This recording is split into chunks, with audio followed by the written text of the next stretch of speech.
আসসালামু আলাইকুম, আশা করি সবাই ভালো আছেন। আজকে আতর টাতর মাইরা আমি গেতাছি কলকাছি, যেহেতু কিছু শপিং করা লাগে, কিছু বস্তু কিনা লাগে। কয়দিন পরে কয়জন মানুষ আইব দেখবার নিকা দাদারে, তাই আমি আইলাম কলকাছি হোম নিডসে থেকে কিছু বস্তু দেখলাম। মাথাটা এবার গরম হয়ে গেছে, তাই দেখি ঠান্ডা পাইনি, তা দেখি ঠান্ডা নাই, মাথা আরো গরম হয়ে গেছে গা। ভাই মেলা বস্তু নিল, বস্তুটি বেছে বড় ভাই হয়তো ইমোশনাল হয়ে গেছে গা।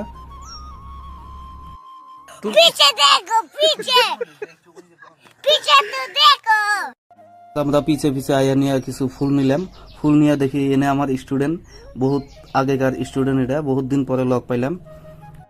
ফুলগুনা কিনে আমরা আয়া পড়লাম মাহির ইন্টারপ্রেসে। এইখান থেকে চকিটা নিয়ে হবো। এই চকিটা পছন্দ করা হয়েছে, কিরকম লাগছে আপনারা জানাইবেন। চকিটার দাম হইলো 50,000 টাকা। দাদা পয়সাটি গুনতেছে, টাকাটি গুনে এই দোকানদার বাইরে দিয়ে দিল। তাই দোকানদার ভাই আমাকে চকিটা দিয়ে দিছে। আয়না নিয়ে ফিট করে দেখলাম কিরকম হয়েছে, আপনারা কমেন্ট করে জানাইবেন। বাই। আসসালাম।